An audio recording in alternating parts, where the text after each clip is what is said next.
আমার এই সাহাবী দুনিয়ার কোনো সামানের জন্য আমার কাছে আসে নাই। দুনিয়ার সামান তো তার ঘরের লোকেরা তৈরি করিয়ে দিবে। আমার এই সাহাবী আমার কাছে দোয়ার জন্য এসেছে। দুই জাহানের সরকার জনাবে মুহাম্মদুর রাসূলুল্লাহ সাল্লাল্লাহু আলাইহি ওয়াসাল্লাম সাহাবীকে দোয়া করিয়ে দিলেন, যাওয়াদাকাল্লাহু তাকওয়া। হে আমার আদরের সাহাবী, আল্লাহ তোমার তাকওয়াই পরহেজগারিতে বরকত দান করুক। আল্লাহ রসুল তো অনেক দোয়া জানতেন। এই দোয়া কেন করলেন? অন্য কোনো দোয়া করলে কি অসুবিধা হতো? আমার সামনে আল্লাহর কোরআন আছে। কোরআনে কারিমকে যদি আপনি খোলেন, যত জায়গাতে কোরআনে কারিমে ইমানের আলোচনা আছে, ইমানের সাথে সাথে আল্লাহ তাআলা তাকওয়াই আর পরহেজগারির কথা বলেছেন। ওই সাহাবী তো মোমেন ছিলেন, তার ইমান ছিল। এই জন্য আল্লাহ রসুল সাল্লাল্লাহু আলাইহি ওয়াসাল্লাম ইমানের পরে সবচেয়ে দামি জিনিস যেটা তাকওয়াই পরহেজগারি, এটার জন্য দোয়া করিয়ে দিলেন, যাওয়াদাকাল্লাহু তাকওয়া। আল্লাহ তোমার তাকওয়াই পরহেজগারিতে বরকত দান করুক। সাহাবী দেখলেন রসুল সাল্লাল্লাহু আলাইহি ওয়াসাল্লামের মনের অবস্থা খুবই ভালো, চাইলে আরো কিছু পাওয়া যাবে। সাহাবী হাত পাতিয়ে বলে, ফাজিদনি ইয়া রাসূলুল্লাহ। আল্লাহ রসুল, আমি তো অনেক দূরে যাব, সফরের কোনো সামান আমার কাছে নাই, আপনি মেহরবানি করিয়ে আরেকটু সফরের জন্য সামান বাড়াইয়া দেন।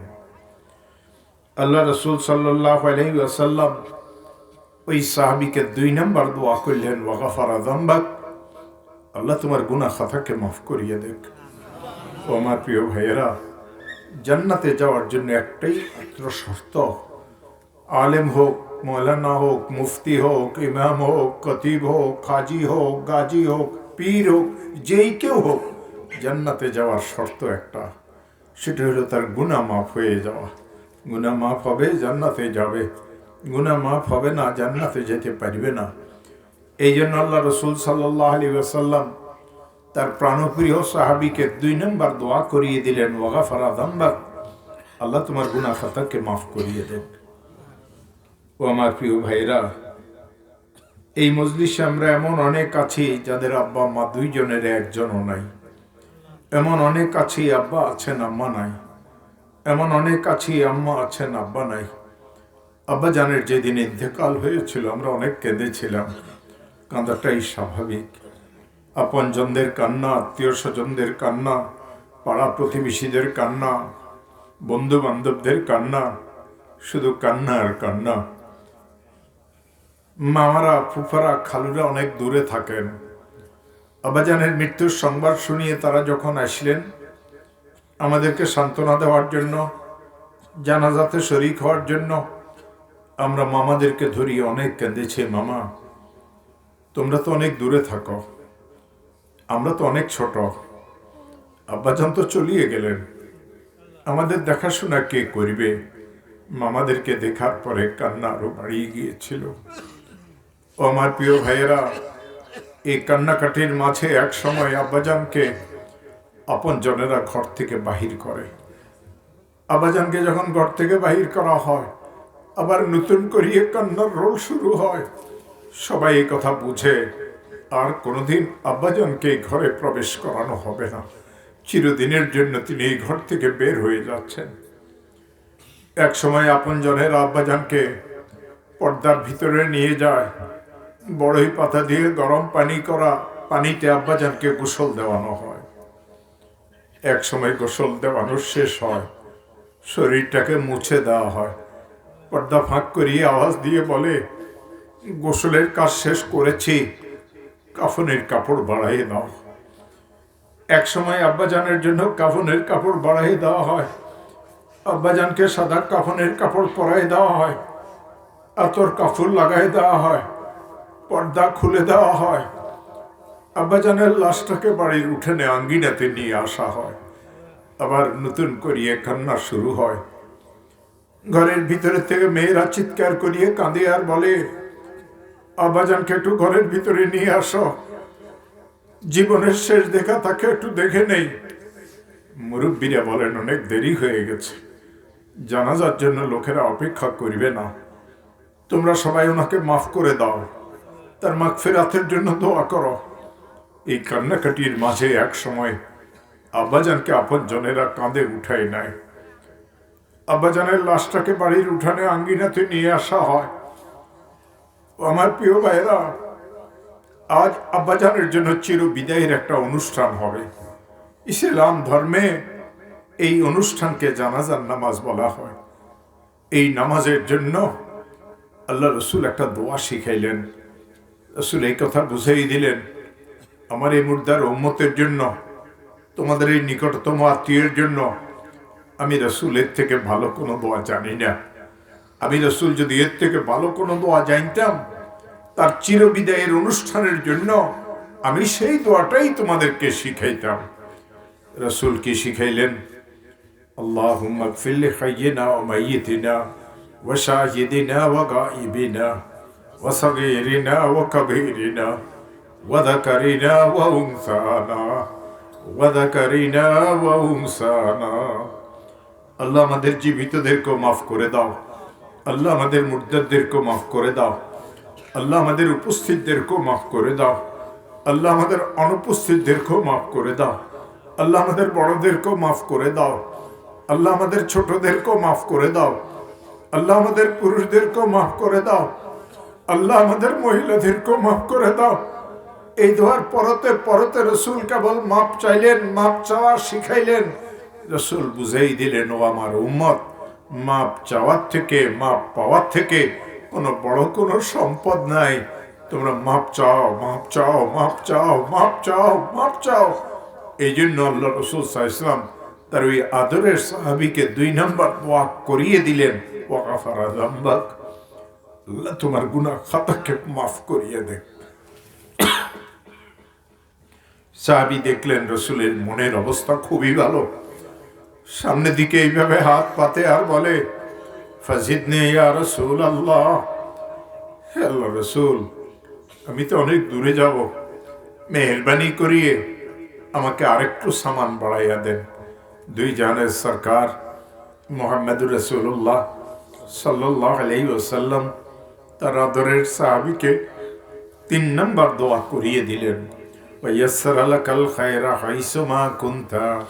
ও আমার আদরের সাহাবী, তুমি যেখানেই থাকো না কেন, ঘরে থাকো, খেতে থাকো, দোকানে থাকো, রাস্তায় থাকো, আয়াতে থাকো, বউতে থাকো, কবরে থাকো, হাসরের ময়দানে থাকো, আমি রাসূল তোমার জন্য দোয়া করি, আল্লাহ যেন ভালো জিনিসের অর্জন তোমার জন্য সহজ করে দেন। রাসূল 3টা দোয়া করলেন। রাসূল আমাকেই অধিকার দিয়েছেন, আমিও যেন আপনাদের জন্য দোয়া করি। আমি রাসূলের ওয়ারিস, এই জন্য আমার এই হক আছে, আমিও আপনাদেরকে দোয়া করব। রাসূল তার সাহাবীকে যেই 3টা দোয়া করেছেন, আমিও আপনাদেরকে সেই দোয়া করব। রাসূল আমাকে কিভাবে অধিকার দিলেন? قال رسول الله صلى الله عليه وسلم العلماء ورثة الأنبياء وإن الأنبياء لم يورثوا دينارا ولا درهما وإنما ورثوا العلم। আল্লাহ রাসূল বলেন, আলিমগণ নবী রাসূলদের ওয়ারিস। নবী রাসূলগণ কাউকে সোনা দানার ওয়ারিস বানাই যান না। ইন্নামা ওয়াররাসুল ইলমা, তারা তো ইলমের ওয়ারিস বানাই যান। ও আমার প্রিয় ভাইয়েরা, ইলমের উৎস 2টা, ইলমের উৎস 2টা, ইলমের উৎস 2টা। ইলমের প্রথম উৎস আল্লাহর কোরআন, ইলমের 2 নম্বর উৎস রাসূল করিম সাল্লাল্লাহু আলাইহি ওয়াসাল্লামের হাদিস। এমন এক জামানাতে আমরা কিছু কুলাঙ্গার এই জমিনে এমন আছে যারা এই কোরআনের বিপক্ষে কথাবার্তা বলে। এমন এক জামানাতে আমরা কিছু কুলাঙ্গার নাস্তিক মোরতাদ এমন আছে যারা কোরআনের বিরুদ্ধে কটূক্তি করে, এই বলিয়ে, হুজুর তোমার এই 1400 বছরের পুরাণ কিতাবটাতে বিজ্ঞান আছে কি, ইতিহাস আছে কি, ভূগোল আছে কি? বিজ্ঞান ছাড়া তো দুনিয়া অচল, ইতিহাস ছাড়া তো দুনিয়া অচল, ভূগোল ছাড়া তো দুনিয়া অচল। এই পুরাণ কিতাব আমাদেরকে কি উপকার করতে পারে? যারা আজ এই কথা বলে, কোরআন আমাদের কোনো উপকার করতে পারে না। আমি তাদেরকে জিজ্ঞাসা করি, তোর বিজ্ঞান কোন দিন দুনিয়াতে এসেছে? আজ থেকে 300-400 বছর পূর্বে পৃথিবীর মানচিত্রে একটা প্রাইমারি স্কুলের অস্তিত্বও ছিল না। তোর বৈজ্ঞানিকেরা যদি এই কথা বলিয়ে থাকে, চন্দ্র, সূর্য, গ্রহ, নক্ষত্র এই সব কিছু নিজেদের কক্ষপথে ঘুরে, তো কোরআনও 1400 বছর আগে আমাদেরকে এই সংবাদ দিয়েছে। বিসমিল্লাহির রহমানির রহিম, লাশ-শামসু ইয়ানবাগি লাহা আন তুদরিকাল কামার ওয়ালাল-লাইলু সাবিকুন নাহার ওয়া কুল্লুন ফি ফালাকিন ইয়াসবাহুন। চন্দ্রের ঘোরার কথা, সূর্যের ঘোরার কথা, গ্রহ নক্ষত্রের ঘোরার কথা, কক্ষপথে ঘোরার কথা, এই সব কথা তোদের বৈজ্ঞানিকের জন্মের হাজারো বছর পূর্বে, 1400 বছর পূর্বে কোরআন আমাদেরকে জানাইছে। তোরা যদি বিজ্ঞানের দোহাই দিয়ে বলতে চাস, আমি এই কথা বলবো, তোদের বৈজ্ঞানিকেরা কক্ষপথের কথা আগে বলে নাই, কোরআন আগে বলেছে। ঘোরার কথা তোদের বৈজ্ঞানিকেরা আগে বলে নাই, কোরআন আগে বলেছে। বোঝা গেল তোদের বৈজ্ঞানিকেরা চোর, কোরআনের কথাকে চুরি করিয়ে তোদেরকে ব্যাককল বানাইছে। টিটকারি করি কে হুজুর, তোমার এই কিতাবে কি ইতিহাস আছে? আমি বলি, এ গাধা, আগের জমানার মনীষীদের আলোচনার নামই যদি ইতিহাস হয়, তো কোরআন আদম আলাইহিস ইসলামের জীবনী বর্ণনা করেছে, ইদ্রিস আলাইহিস ইসলামের জীবনী বর্ণনা করেছে, নূহ আলাইহিস ইসলামের কথা বলেছে, হুদ আলাইহিস ইসলামের কথা বলেছে, সালেহ আলাইহিস ইসলামের কথা বলেছে, ইব্রাহিম আলাইহিস ইসলামের কথা বলেছে, লূত আলাইহিস ইসলামের কথা বলেছে, ইসমাইল আলাইহিস ইসলামের কথা বলেছে, ইসহাক আলাইহিস ইসলামের কথা বলেছে, ইয়াকুব আলাইহিস ইসলামের কথা বলেছে, ইউসুফ আলাইহিস ইসলামের কথা বলেছে, শুআয়ব আলাইহিস ইসলামের কথা বলেছে, আইয়ুব আলাইহিস ইসলামের কথা বলেছে, যুলকিফিল আলাইহিস ইসলামের কথা বলেছে, মূসা আলাইহিস ইসলামের কথা বলেছে, হারুন আলাইহিস ইসলামের কথা বলেছে, দাউদ আলাইহিস ইসলামের কথা বলেছে, সুলাইমান আলাইহিস ইসলামের কথা বলেছে, ইলিয়াস আলাইহিস ইসলামের কথা বলেছে, ঈসা আলাইহিস ইসলামের কথা বলেছে, ইউনুস আলাইহিস ইসলামের কথা বলেছে, জাকারিয়া আলাইহিস ইসলামের কথা বলেছে, ইয়াহিয়া আলাইহিস ইসলামের কথা বলেছে, ঈসা আলাইহিস ইসলামের কথা বলেছে, মুহাম্মদুর রাসূলুল্লাহ সাল্লাল্লাহু আলাইহি ওয়াসাল্লামের কথা বলেছে। যদি পূর্বের জমানার মনীষীদের জীবন আলোচনার নাম ইতিহাস হয়, কোরআনের থেকে বড় ইতিহাসের কিতাব কোনটা আছে? তোদের ইতিহাসে মিথ্যা আছে, কোরআনে মিথ্যা নাই। যালিকাল কিতাবু লা রাইবা ফীহি, এই কিতাবে সন্দেহের কোনো অবকাশ নাই। এই গাধারা এমন টিটকারি করিয়ে কথা বলে যেন গাধাটা ফু দিবে, কোরআন দুনিয়ার থেকে বিদায় হয়ে যাবে। তো আমার প্রিয় ভাইয়েরা, ভালো করে এই কথাকে শুনেন, এই কোরআনে কারিম দুনিয়ার থেকে বিদায় হওয়ার জন্য আসে নাই, ঘোষণা দিয়ে এসেছে। বিসমিল্লাহির রহমানির রহিম, ইন্না নাহনু নাযালনা যিকরা ওয়া ইন্না লাহু লাহাফিজুন।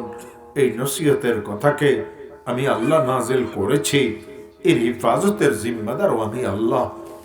আল্লাহ ছিলেন, কোরআন ছিল, আল্লাহ আছেন, কোরআন আছে, আল্লাহ থাকবেন, কোরআন থাকবে।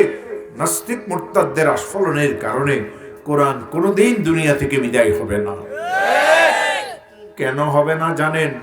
এই কোরআন যখন নাজিল হয়েছিল, এই কোরআনে 30টা পারা ছিল, এই কোরআনে 114টা সূরা ছিল, এই কোরআনে 7টা মঞ্জিল ছিল, এই কোরআনে 540টা রুকু ছিল, এই কোরআনে 14টা সিজদার আয়াত ছিল, এই কোরআনে 4টা সাত্তার আয়াত ছিল, এই কোরআনে 80টা ওয়াকফে লাজেম ছিল, এই কোরআনে 1770টা মত ছিল, এই কোরআনে 86টা মক্কি সূরা ছিল, এই কোরআনে 28টা মাদানী সূরা ছিল, এই কোরআনে ৭৬,২৫০টা বাক্য ছিল, এই কোরআনে ৬,৬৬৬টা আয়াত ছিল, এই কোরআনে ৩,২২,৬৭১টা অক্ষর ছিল, এই কোরআনে ১,৫০,৬৮০টা নোক্তা ছিল, এই কোরআনে ৯৩,৭২৯টা হরকত ছিল, এই কোরআনে ৪৫,৮৪৩টা জবর ছিল, এই কোরআনে ৩,৯৫৭টা জের ছিল। এই কোরআনে ৮,৮০৪টা পেশ ছিল। এই কোরআনে ১২৫৩টা তাসদীদ ছিল। এই কোরআনে ২৮টা হুরুফে মুকাত্তাআত ছিল। এই কোরআনে ৫৫টা গুণবাচক শব্দ ছিল। এই কোরআনে ৪৯৩টা হুকুম হাকামের আয়াত ছিল। নবী রাসূলদের যখন আলোচনা কোরআন করেছে, আদম আলাইহিস সালামের আলোচনা করেছে ২৫ জায়গাতে, ইদ্রিস আলাইহিস সালামের আলোচনা করেছে ২ জায়গাতে, নূহ আলাইহিস সালামের আলোচনা করেছে ৪৩ জায়গাতে, হুদ আলাইহিস সালামের আলোচনা করেছে ৭ জায়গাতে, সালেহ আলাইহিস সালামের আলোচনা করেছে ৯ জায়গাতে, ইব্রাহিম আলাইহিস সালামের আলোচনা করেছে ৬৯ জায়গাতে, লূত আলাইহিস সালামের আলোচনা করেছে ২৭ জায়গাতে, ইসমাইল আলাইহিস সালামের আলোচনা করেছে ১২ জায়গাতে, ইসহাক আলাইহিস সালামের আলোচনা করেছে ১৭ জায়গাতে, ইয়াকুব আলাইহিস সালামের আলোচনা করেছে ১৬ জায়গাতে, ইউসুফ আলাইহিস সালামের আলোচনা করেছে ২৭ জায়গাতে, শুআয়ব আলাইহিস সালামের আলোচনা করেছে ১১ জায়গাতে, আইয়ুব আলাইহিস সালামের আলোচনা করেছে ৪ জায়গাতে, যুলকিফল আলাইহিস সালামের আলোচনা করেছে ২ জায়গাতে, মূসা আলাইহিস সালামের আলোচনা করেছে ১৩৬ জায়গাতে,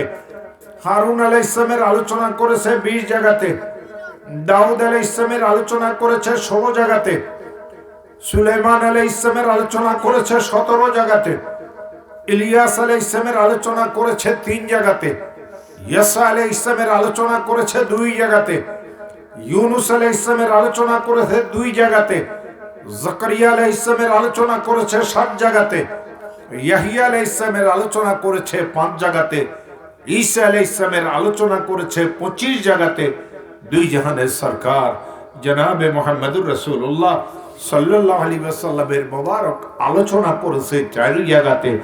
যেই দিন থেকে কোরআন দুনিয়াতে এসেছে সেই দিন থেকে আজ পর্যন্ত অক্ষর অক্ষর নিয়ে, নোক্তা নোক্তা নিয়ে, জের জবর পেশ নিয়ে ওই অবস্থাতে কোরআন আছে, এই ঘোষণা দিয়ে আছে, আমি কিয়ামত পর্যন্ত দুনিয়াতে থাকার জন্য এসেছি। কোন অপশক্তি, কালো শক্তি, রাষ্ট্রীয় শক্তি, পরাশক্তি, সম্মিলিত শক্তি একত্র হয়ে আমার একটা অক্ষরকে কেউ বুঝতে পারবে না। হে আমার প্রিয় ভাইরা, এই কোরআনের সবচেয়ে বেশি বিরোধিতা করেছিল ইংরেজরা। ইংরেজ যখন পাক ভারত উপমহাদেশের স্বাধীনতাকে ছিনিয়ে নিয়েছিল, কোরআনে কারিমের যতগুলি কপি মুসলমানদের ঘরে ঘরে ছিল, মসজিদ মাদ্রাসাতে ছিল, সমস্ত কপিগুলিকে তালাশ করিয়ে জ্বালাই ছাইগুলিকে আটলান্টিক মহাসাগরে নিক্ষেপ করেছিল। এই জালিম ইংরেজরা মাদ্রাসাগুলিকে ধ্বংস করে দিয়েছিল। এই জালিম ইংরেজরা কোরআনের প্রেসগুলিকে জ্বালাই দিয়েছিল। এই জালিম ইংরেজরা কোরআনের প্রেসের কর্মচারীদের হাতের আঙ্গুলগুলিকে কাটিয়ে দিয়েছিল। এই জালিম ইংরেজরা ৬০,০০০-এর উপরে ওলামায়ে হক্কানি রব্বানিকে ফাঁসির কাস্টে লটকাইছিল। ও আমার প্রিয় ভাইরা, চট্টগ্রাম থেকে নিয়ে পাঞ্জাব পর্যন্ত শেরশাহ সুরি একটা রাস্তা তৈরি করেছিলেন, গ্র্যান্ড ট্যাঙ্ক রোড এই রাস্তার নাম। আজও বাংলাদেশের মানচিত্রে এই রাস্তা আছে, ভারতের মানচিত্রে এই রাস্তা আছে, পাকিস্তানের মানচিত্রে এই রাস্তা আছে। এই রাস্তার দুই পার্শ্বে যতগুলি গাছ ছিল, প্রত্যেক গাছের ডালে ডালে এক একজন আলিমকে তারা ফাঁসির কাস্টে লটকাইছিল। ও আমার প্রিয় ভাইয়েরা, ঢাকা আপনাদের থেকে অনেক বেশি দূরে না। ঢাকাতে যাবেন, সদরঘাটে যাওয়ার পথে একটা পার্ক পড়ে। ইংরেজরা নাম দিয়েছে এই পার্কের ভিক্টোরিয়া পার্ক, মুসলমানেরা নাম দিয়েছে বাহাদুর শাহ পার্ক। এই পার্কের একটা স্মৃতিসৌধ আছে। এই স্মৃতিসৌধের কপালে আজও বাংলা ভাষাতে লেখা আছে 1857 সালের শহীদগণের স্মরণে কারা শহীদ হয়েছিল। ও আমার প্রিয় ভাইরা, এই কোরআনের পাখিরা, এই কোরআনের সেবকেরা, এই কোরআনের মুহাক্কিক আলিমেরা, মুফাসসিরে কোরআনেরা, ইংরেজ জালিমেরা এই বাহাদুর শাহ পার্কের প্রত্যেকটা গাছের ডালায় ডালায় ওলামায়ে হক্কানির বাড়িদেরকে ফাঁসির কাস্টে লটকাইছিল। তাদের জানাজাও হয় নাই, তাদের দাফন কাফনও হয় নাই, তাদের লাশগুলো গলে গলে গাছের ডালা থেকে নিচে পড়েছিল। ও ওই ওলামায়ে হক্কানি রব্বানি স্বেচ্ছায় হাসি মুখে ফাঁসির কাস্টে লটকিয়ে গিয়েছিলেন, কোরআনের ব্যাপারে জালিম শাহীর সাথে আপোষ করেন না। কোরআন এমনিতে দুনিয়াতে নাই, অনেক রক্তের বদলে কোরআন দুনিয়াতে আছে। আল্লাহ তাআলা ওই রক্তগুলিকে বৃথা যাইতে দিবেন না, কোরআন কিয়ামত পর্যন্ত থাকবে। যেইভাবে একদল কোরআনের বিরুদ্ধে কটূক্তি করে, আজ আরো একটা খারাপ কথা আমাদেরকে বলতে হয়, কিছু কুলাঙ্গার এমন এই দুনিয়াতে পয়দা হয়েছে যারা আল্লাহ রসুল সাল্লাল্লাহু আলাইহি ওয়াসাল্লামের নামে কটূক্তি করে। কয়েকদিন পর পরই একটা বাহির হয়, রসুলের শানে গুস্তাকি আর বেয়াদবি করে। এই তো কিছুদিন আগে ফ্রান্সের কিছু কুলাঙ্গার রসুল করিম সাল্লাল্লাহু আলাইহি ওয়াসাল্লামের বিরুদ্ধে কথা বলেছিল, আর ফ্রান্সের কোপাল পোড়া প্রেসিডেন্ট ম্যাক্রো তাদের পক্ষ নিয়েছিল। হে আমার প্রিয় ভাইয়েরা, রসুলের সামনে বেয়াদব যুগে যুগে আসবে, এর আলোচনা কোরআনে কারিমে আছে। ওয়ালা তুতি কুল্লা খাল্লাফিম মাহিন হাম্মাজিম মাশাইম বিনামিম মান্নাইন লিল খায়রি মুতাদিন আথিম উতুল্লিম বাদা যালিকা সানিম। শেষ চারটা শব্দে কোরআন আমাদেরকে 1400 বছর পূর্বেই ফয়সালা শুনাইছে। কোন দেশে, কোন যুগে, কোন বংশের, কোন গোত্রের কোন কুলাঙ্গার যদি আমার রসুলের কোন বদনামি কুটনামি করে, মনে রাখিও ও তো জারর সন্তান, হারামজাদা। উতুল্লিম বাদা যালিকা সানিম, উতুল্লিম বাদা যালিকা সানিম। জানিম শব্দের অর্থ হারামজাদা, কুসন্তান, যার হালালের বাপের পরিচয় নাই। লোকেরা তালাশ করলো এই মাইক্রো কেন রসুলের বিরুদ্ধে লাগলো, তালাশ করিয়ে জানা গেল ওর হালালের বাপের কোনো পরিচয় নাই, ছোটবেলাতে সে রাস্তায় জন্মগ্রহণ করেছিল।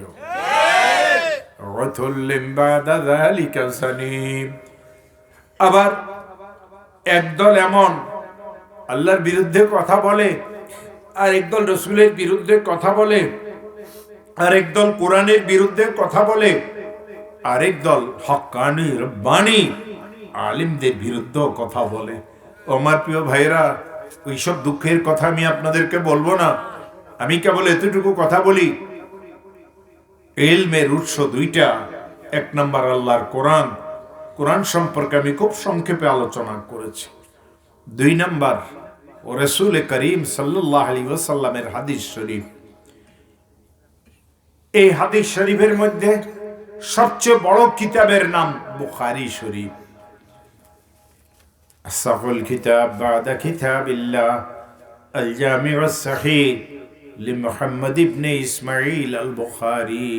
আসমানের নিচে জমিনের উপরে সবচেয়ে সহিহ কিতাব এই বুখারী শরীফ। মান কানা ফি বাইতিহি আল বুখারী আবি তিরমিজি ফাকান্নামা ফি বাইতিহি নবিয়্যুন ইয়াতাকাল্লাম। কারো ঘরে যদি বুখারী শরীফ থাকে, কারো ঘরে যদি এই তিরমিজি শরীফ থাকে, সেই জন্য এই কথা মনে করে তার ঘরে আল্লাহর নবী আছেন, কথা বলতেছেন। এই বুখারী শরীফের প্রথম হাদিস কি জানেন? قال رسول الله صلى الله عليه وسلم إنما الأعمال بالنيات وإنما لامرئ ما نوى ومن كانت هجرته إلى الله ورسوله فهجرته إلى الله ورسوله ومن كانت هجرته إلى دنيا يصيبها أو امرأة يتزوجها فهجرته إلى ما هاجر إليه। আমি যদি আপনাকে এই হাদিস শুনাই, আমার সামনে আল্লাহর কোরআন আছে, এই কোরআনকে মাথায় নিয়ে আমি আমার আল্লাহর নামে কসম করি নির্ভয়ে এই কথা বলতে পারবো। এই হাদিস শরীফ আমি শিখেছি মৌলানা নাসির আহমদ খান সাহেবের কাছে। নাসির আহমদ খান সাহেব এই হাদিস কেন শিখেছেন মৌলানা হুসাইন আহমদ মাদানির কাছে। হুসাইন আহমদ মাদানি এই হাদিস কেন শিখেছেন মৌলানা মাহমুদুল হাসান দেওবন্দির কাছে। মৌলানা মাহমুদুল হাসান দেওবন্দি এই হাদিস কেন শিখেছেন মৌলানা কাসিম নানুতুবির কাছে। কাসিমে নানুতুবি এই হাদিস কেন শিখেছেন মৌলানা শাহ ইসহাক দিন আব্দুল গনি মুজাদ্দিদির কাছে। আব্দুল গনি হাদিস কেন শিখেছেন ইসহাক দেহলবির কাছে। ইসহাক দেহলবি এই হাদিস কেন শিখেছেন আব্দুল আজিজ দেহলভির কাছে। আব্দুল আজিজ দেহলভি এই হাদিস খানা শিখেছেন ওলিউল্লাহ দেহলভির কাছে। ওলিউল্লাহ দেহলভি কয়েক ওয়াস্তাতে এই হাদিস খানা শিখেছেন ইমাম বুখারীর কাছে, যিনি বুখারী লিখেছেন। ইমামে বুখারী এই হাদিস খানা শিখেছেন ইমামে হুমায়দির কাছে। ইমামে হুমায়দি হাদিস খানা শিখেছেন ইমামে সুফিয়ানের কাছে। ইমামে সুফিয়ান এই হাদিস খানা শিখেছেন ইমামে ইয়াহিয়ার কাছে। ইমামে ইয়াহিয়া এই হাদিস খানা শিখেছেন ইমাম মুহাম্মদ ইবনে ইব্রাহিমের কাছে। ইমাম মুহাম্মদ ইবনে ইব্রাহিম এই হাদিস খানা শিখেছেন আলকামা ইবনে ওয়াক্কাস আল-লাইসির কাছে। হযরতে আলকামা এই হাদিস খানা শিখেছেন ওমর ইবনুল খাত্তাবের কাছে। হযরত ওমর ইবনুল খাত্তাব বলেন, আমি আল্লাহর রাসূলকে মসজিদে নববীর মিম্বরে বসিয়ে এই হাদিস বলতে শুনেছি। قال رسول الله صلى الله عليه وسلم علمني ربي فأحسن تعليمي। আল্লাহ রাসূল বলেন, আমাকে ইলম কে শিখাইছে জানো? এই ইলম আমাকে আমার আল্লাহ শিখাইছেন, উত্তম ইলম শিখাইছেন। এই কোরআনের ইলম, হাদিসের ইলম আল্লাহ থেকে আসছে। আল্লাহ ইলম শিখান, আল্লাহ মূর্খতা শিখান না। ওয়াদ্দাবানি রব্বি ফাআহসানা তাদিবি। আমার আল্লাহ আমাকে আদব শিখাইছেন, উত্তম আদব শিখাইছেন। আল্লাহ আদব শিখান, বেআদবি শিখান না। ওই সমস্ত কুসন্তান যারা মা বাপের সাথে বেআদবি করে, ওই সমস্ত নামধারী মুসলমান যারা আলিম উলামাদের সাথে বেআদবি করে, ইসলাম ধর্মে তাদের কোনো অংশ নাই। এই জন্য আমি বলতেছিলাম ইলমের উৎস দুইটা, একটা আল্লাহর কোরআন আর একটা রাসূলের হাদিস। এই জন্য রাসূল আমাকে অধিকার দিয়েছেন আমি আপনাদের জন্য দোয়া করব। আমি আমার রাসূলের অনুসরণে আপনাদের কই তিনটা দোয়া করি। প্রথম দোয়া, রাসূল দোয়া করেছিলেন যাওয়াদাকাল্লাহু তাকওয়া, আল্লাহ তোমার তাকওয়াই পরহেজগারিতে বরকত দান করুক। আমি আপনাদের জন্য দোয়া করিয়ে যাই, যাওয়াদাকুমুল্লাহু তাকওয়া, আল্লাহ আপনাদের সকলকে তাকওয়াই পরহেজগারি দান করুন। রাসূল 2 নাম্বার দোয়া করেছিলেন ওয়াগফারা যামবাক, আল্লাহ তোমার গুনাহ খাতাকে মাফ করিয়ে দেখ। আমি আপনাদের সকলের জন্য দোয়া করি ওয়াগফারা লাকুম যুনুবাকুম, আল্লাহ আপনাদের সকলের সমস্ত গুনাহ খাতাকে মাফ করিয়ে দেন। রাসূল 3 নাম্বার দোয়া করেছিলেন ওয়ায়াসসারা লাকাল খায়রা হাইসুমা কুনতা, তুমি যেখানেই থাকো না কেন ভালো জিনিসের অর্জন আল্লাহ তোমার জন্য সহজ করে দেখ। আমি আপনাদের সকলের জন্য দোয়া করিয়ে যাই ওয়ায়াসসারা লাকুমুল খায়রা হাইসুমা কুনতুম, ওয়ায়াসসারা লাকুমুল খায়রা হাইসুমা কুনতুম, আপনারা যে যেখানেই থাকেন না কেন আল্লাহ যেন ভালো জিনিসের অর্জন আপনাদের জন্য সহজ করে দেন। রাত্র অনেক হয়ে গেছে, আমারও শরীর ভালো না, আপনাদেরও কষ্ট হইতেছে। আজকে এতটুকুই বয়ান করলাম, শুধু এতটুকু